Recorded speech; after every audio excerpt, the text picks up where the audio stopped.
اعوذ باللہ السمیع العلیم من الشیطان الرجیم من ہمزہ ونفخہ ونفثہ فی قلوبہم مرض فزادہم اللہ مرضا ولہم عذاب علیم بما كانوا یکذبون وَإِذَا قِيلَ لَهُمْ لَا تُفْسِدُوا فِي الْأَرْضِ قَالُوا إِنَّمَا نَحْنُ مُصْلِحُونَ أَلَا إِنَّهُمْ هُمُ الْمُفْسِدُونَ وَلَكِنْ لَا يَشْعُرُونَ۔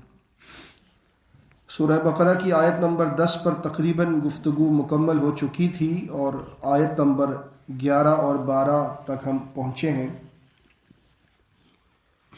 آیت نمبر 10 کے اختتام میں ہم نے یہ الفاظ پڑھے تھے وَلَهُمْ عَذَابٌ عَلِيمٌ بِمَا كَانُوا يَكْذِبُونَ، کہ ان منافقوں کے لیے دردناک عذاب ہے اس وجہ سے کہ یہ جھوٹ کہا کرتے تھے۔ اور آپ کو اسی سلسلے میں پھر منافقین کی نشانیاں بتائی گئی تھیں کہ جھوٹ، وعدہ خلافی،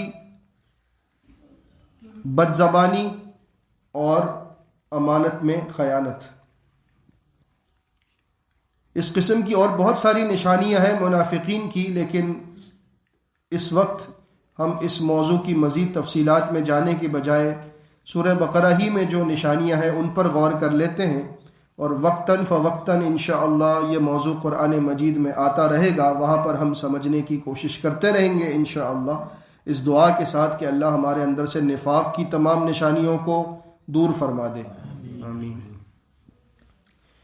یہاں پر یہ بات بھی ہوئی کہ وَلَهُمْ عَذَابٌ عَلِيمٌ، اس پر میں نے مختصراً اشارہ دیا تھا جب کفار کے متعلق بات ہو رہی تھی۔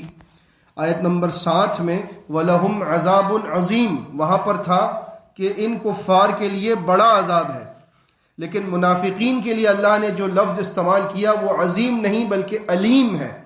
علیم کا مطلب ہے وہ درد دینے والا عذاب جس کا درد مستقل باقی رہے۔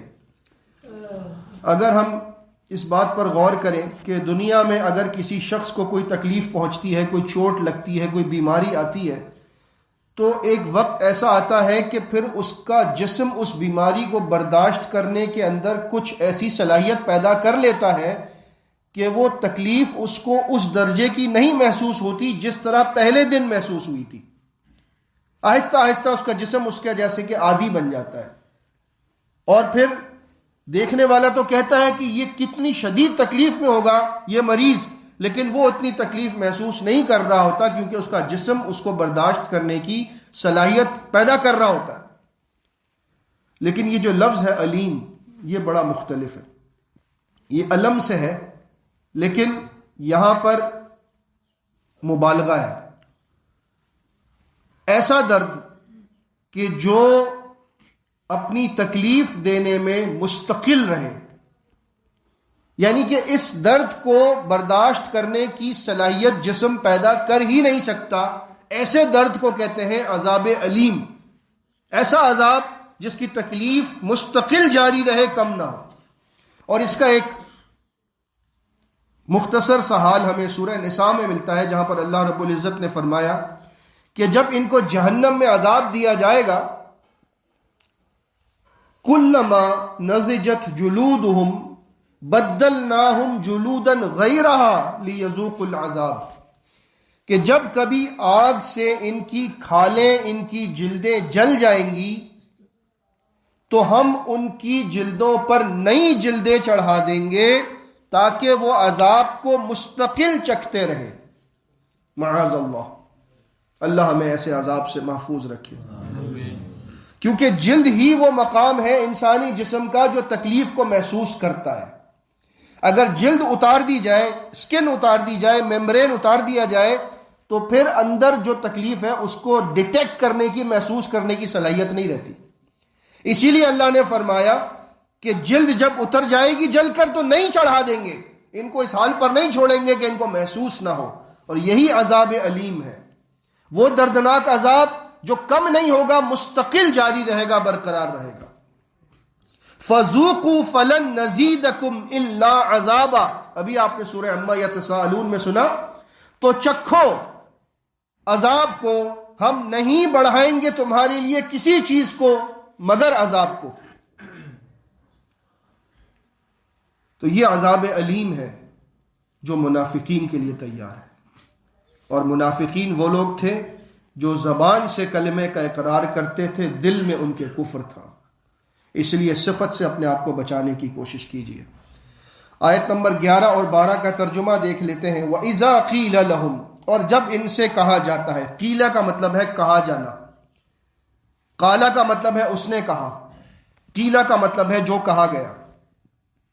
وَإِذَا قِيلَ لَهُمْ، جب ان سے کہا جاتا ہے لا تفسدوا فی الارض، زمین میں فساد نہ پھیلاؤ. قالوا انما نحن مصلحون، تو یہ کہتے ہیں کہ ہم تو بس اصلاح کرنے والے ہیں، ہم تو حالات بہتر بنانا چاہتے ہیں، ہم فساد کہاں مچا رہے ہیں. الا، خبردار ہو جاؤ، انہم، بے شک یہی، ہم المفسدون، ہاں یہی لوگ مفسد ہیں. ولکن لا یشعرون، لیکن انہیں اس بات کا شعور نہیں ہے کہ یہ فساد پھیلا رہے ہیں. منافقین فساد پھیلاتے تھے. کیسے فساد؟ اس طرح سے کہ ان کے روابط کفار میں بھی ہوتے تھے، وہاں بھی رابطے میں رہتے تھے، وہاں بھی دوستیاں ہوتی تھیں، اور اہل اسلام کے ساتھ بھی رابطے میں رہتے تھے، یہاں بھی دوستیاں رکھتے تھے. اصل خلوص ان کا کفار کے ساتھ تھا. وجہ میں نے آپ کو شروع میں بتائی تھی جب یہ موضوع شروع ہوا تھا. وجہ اس کی یہ تھی کہ منافقین میں جو لوگ بعد میں منافق بن گئے، ان کا جو سردار تھا وہ عبداللہ ابن ابی ابن السلول تھا. اسے مدینہ کی چودراہٹ ملنے والی تھی، یہ مدینہ کا بڑا بننے والا تھا. خزرج قبیلے کے تھے یہ لوگ. لیکن جب اللہ کے نبی صلی اللہ علیہ وسلم کو ہجرت کا حکم ہوا، آپ مدینہ تشریف لائے، تو تمام لوگوں نے اتفاق کیا کہ محمد صلی اللہ علیہ وسلم ہی اس مدینہ کے سردار ہیں.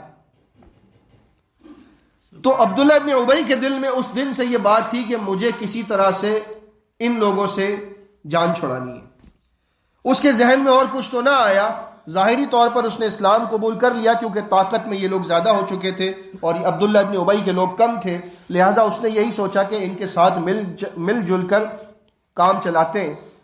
اور جب اس نے محسوس کیا کہ کفار مکہ کے لوگ ان کے دشمن ہیں، تو پھر اس نے ان سے ملنا شروع کر دیا اور انہیں منصوبے بنا کر دیتا، مشورے دیتا کہ ان کو ایسے ختم کرنے کی کوشش کرو. چنانچہ وہ سمجھتے کہ یہ ہمارے ساتھ ہے اور صحابہ کرام سمجھتے کہ یہ ہمارے ساتھ ہے. یہ دونوں طرف باتیں کرتا، اور یہی فساد ہے.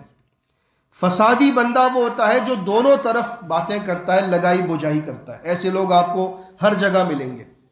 آپ کو کچھ لوگ ایسے مساجد میں بھی ملیں گے جنہوں نے لوگوں کے اندر نفرتیں پیدا کرنے کا کام شروع کیا ہوا ہوتا ہے. اس نے تمہارے بارے میں یہ کہا، فلاں نے تمہارے بارے میں یہ کہا. ایسے لوگ آپ کو خاندانوں میں بھی ملیں گے جن کا کام یہ ہوتا ہے کہ لگائی بجائی کرتے رہتے ہیں، لوگوں کو لڑواتے رہتے ہیں. چغل خور جنت میں داخل نہیں ہوگا. اس کی وجہ یہی ہے کہ چغل خوری کی وجہ سے معاشرے میں فساد ہوتا ہے. ایسے لوگ آپ کو تنظیموں میں بھی ملیں گے، ایسے لوگ آپ کو جماعتوں میں بھی ملیں گے، ایسے لوگ آپ کو حکومت میں بھی ملیں گے. یہ ہر طبقے میں موجود ہوں گے جن کا کام ہی ہے کہ لوگوں میں فساد پیدا کرنا. لہٰذا اللہ نے فرمایا جب ان سے کہا جاتا ہے کہ فساد نہ پھیلاؤ، تو یہ کہتے ہیں کہ فساد، ہم تو اصلاح کر رہے ہیں، ہم تو بتا رہے ہیں کہ فلاں نے تمہارے بارے میں یہ کہا تھا، اس میں فساد کی کون سی بات ہے؟ نہیں، یہ فساد ہے. اللہ کے نبی صلی اللہ علیہ وسلم نے تو یہاں تک فرمایا ہے کہ اگر کسی شخص کے متعلق کوئی غلط بات معلوم ہو جائے تو اس کو چھپانا چاہیے. یہ کیا کرتے ہیں؟ غلط باتوں کو کریدتے ہیں، جاسوسی کر کے نکالتے ہیں، اس کے بعد پہنچاتے ہیں، لوگوں میں فساد پھیلاتے ہیں، لوگوں کے عیبوں پر پردہ ڈالنے کی بجائے پردے چاک کرتے ہیں، اور یہی فساد ہے معاشرے کے اندر.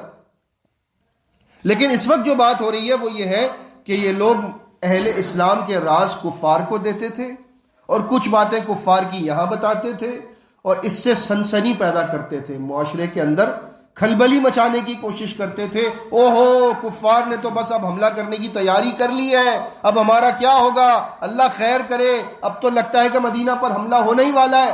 ایسی باتیں کر کے صحابہ کرام کو ان کا مورال کمزور کرنے کی کوشش کرتے تھے، اور یہی باتیں پھر وہاں جا کر کرتے تھے کہ وہ تو بڑی تیاری میں ہے، تمہیں بڑا لشکر لے کر آنا ہوگا، اگر تم نے چڑھائی درست طریقے سے نہ کی تو تم شکست کھاؤ گے. اور کفار کو ابھارتے تھے کہ لشکر اور بڑا کرو، ہتھیار اور لے کر آؤ. اس طرح سے اسلام دشمنی میں یہ بہت پیش تھے. اسی لیے اللہ نے فرمایا الا انہم هم المفسدون، یہی لوگ فسادی ہیں، ولکن لا یشعرون، لیکن انہیں شعور نہیں ہے کہ ہم فساد پھیلا رہے ہیں. انہیں شعور اس بات کا نہیں ہے کہ یہ کیا کر رہے ہیں. بہرحال اللہ رب العزت ہمیں خود بھی اس بری خصلت سے بچائے اور ہمیں ایسے لوگوں سے بھی بچائے کہ جو اس بری خصلت سے اپنے آپ کو لاشعوری طور پر نقصان پہنچا رہے ہیں اور معاشرے کو نقصان پہنچا رہے ہیں. آگے انشاءاللہ مزید ان کی نشانیاں آتی رہیں گی. اللہ رب العزت ہمیں نفاق کی تمام نشانیوں سے محفوظ فرمائے. آمین. استغفر اللہ استغفر اللہ استغفر اللہ.